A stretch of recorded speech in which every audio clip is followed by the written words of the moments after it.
जय श्री राम। आपसे भक्तों को आइए भक्तों, वीडियो के माध्यम से हम आपको कुछ ना कुछ नई नई जानकारी देते रहते हैं। आप भक्तों को, आप साधकों को, आप उपासकों को। तो आइए आज सबसे पहले आज आपको हम 5 दिसंबर को दिन मंगलवार के दिन होने वाली काल भैरव अष्टमी पे श्री काल भैरव जी की अष्टमी है। काल भैरव जी का प्रादुर्भाव, काल भैरव जी का प्रकट्य, जो काल भैरव अष्टमी हुआ था उसके बारे में आपको आज जानकारी देंगे। किस प्रकार से आप भैरव जी की उपासना साधना करें और किस प्रकार की साधना करने से भैरव जी की कृपा आपको प्राप्त होगी और काल भैरव अष्टमी पूजन किस प्रकार से करना चाहिए। एक सामान्य विधि आपको और सामान्य और सर्वोत्तम और ताकतवर विधि आपको आज बताते हैं। सबसे पहले तो आप हमारे श्री बालाजी धाम खरखोदा यूट्यूब चैनल को लाइक करें और सब्सक्राइब करें और इस वीडियो को अधिक से अधिक शेयर करें ताकि आपको हर प्रकार से हमारे चैनल पर आने वाली जानकारी आपको प्राप्त हो सके। और हमारे यहाँ जो दरबार लगाया जाता है सुबह 10:30 बजे से लेकर 1 बजे तक दरबार लगाया जाता है श्री बालाजी धाम खरखोदा हरियाणा में। जिन भक्तों को किसी प्रकार से कोई भूत प्रेत संबंधित कोई परेशानी है तो आप संपर्क कर लीजिएगा, आपको जानकारी दी जाएगी। किसी प्रकार का कोई शुल्क नहीं लिया जाता या किसी प्रकार का कोई टोकन नहीं लगाया जाता। तो आइए आपको पहले हम जानकारी देते हैं श्री काल भैरव अष्टमी की। काल भैरव जी जो है, भैरव जी का मतलब क्या, पहले तो आप ये समझ लीजिए। भैरव जी का मतलब जो भय का हरण करने वाले हैं, आपके भय को, आपके कष्टों का हरण करने वाले, आपके दुख को, आपके दरिद्रता का हरण करने वाले हैं। काशी के कोतवाल हैं बाबा। बाबा की बड़ी अद्भुत शक्ति है। भगवान शिव शंकर भोलेनाथ के 5वें रुद्र अवतार है श्री भैरव जी महाराज। तो भैरव जी का जो पूजा करना है, पहले तो आप अपने घर के जो मंदिर में दीपक जलाएं, सरसों के तेल का 4 मुखी दीपक जलाएं, चाहे 1 मुखी। अगर चतुर्मुखी दीपक जलाते हैं तो सर्वोत्तम है। 4 मुखी सरसों के तेल का दीपक जलाएं।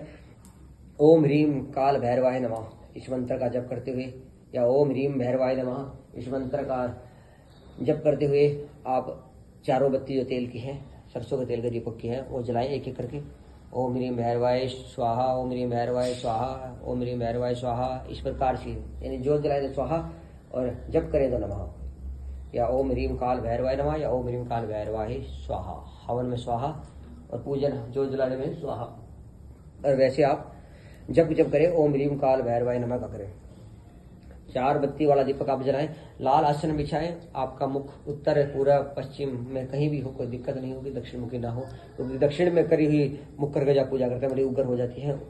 और दक्षिण मुखी देवता उग्र रूप से और बड़े ताकतवर और रौद्र रूप में होते हैं। तो आप उत्तर, पूर्व, पश्चिम में कहीं भी आप मुख कर लें। और देशी भाषा में कहें तो सूरज छिपते हुए या उगती तरफ अपना मुख कर लें। लाल आसन में बैठे और लाल आसन में बैठने से पहले आप सबसे पहले तो आप नहा लें, स्नान कर लें। अगर आप स्नान करके और सर्वोत्तम प्रकार से स्वच्छता से आप रह करके आप जप करते हैं, आप पूजन करते हैं तो आपको पूर्णता प्राप्त होगी। क्योंकि स्वच्छता के बिना आपको कृपा प्राप्त नहीं होगी, क्योंकि स्वच्छ शरीर में ही, स्वच्छ तन में ही, अस्वच्छ मन में ही भगवान का वास होता है। तो लाल आसन बिछा ले, चतुर्मुखी दीपक जलाएं और उसके बाद एक गूगल की धूप श्री भैरव जी महाराज के समक्ष आप प्रज्वलित कर दें, धूप जलाएं। फिर भैरव जी को जो भोग जो देना है वो आप दें दही बड़े का भोग दें, जो आपको मार्केट में अवेलेबल होंगे दही बड़े का।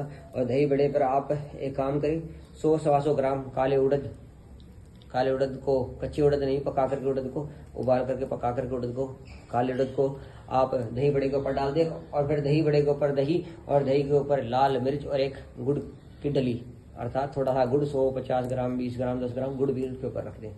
और श्री भैरव जी के समक्ष ये भोग आप समर्पित कर दें और भैरव जी से प्रार्थना करें कि हे भैरव जी महाराज, ये श्री काल भैरव जी है, काशी के कोतवाल, हे भय का हरण करने वाले श्री भैरव जी महाराज, ये शंकर भगवान के 5 रुद्रावतार, मेरी आपके चरणों में विनती है, अरदास है, ये भोग ग्रहण करें और हमारे कष्टों का हरण करें। हमारे ऊपर अगर राहु केतु शनि की कोई बुरी दशा चल रही है या कोई भूत प्रेत पिशाचिक आत्मा का कोई प्रभाव है, तंत्र मंत्र यंत्र वशीकरण उच्चाटन माण विधिवेशन कोई प्रक्रिया हमारे घर पर चली हुई है, या कोई कच्चा कलवा या कोई मसान मसानी या कोई हमजाद, ख्वाजा, सैयद या पीर की कोई हमारे ऊपर दुष्ट नजर है या वो हमारे पर शेद है तो उन्हें हमसे दूर करें और हमारे घर परिवार में अपनी सत्ता से बनाए रखें।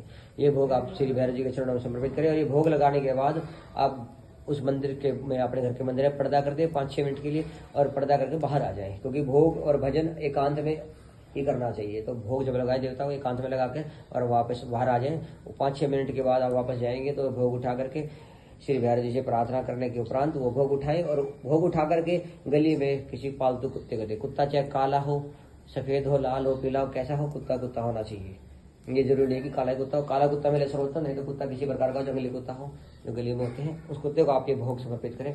अगर वो भोग आपका खाता है या उसका थोड़ा सा भी भोग लगाता है तो आप देखेंगे कुछ दिनों में आपके कष्ट जो है, संकट है, धीरे धीरे समाप्त होने शुरू हो जाएंगे।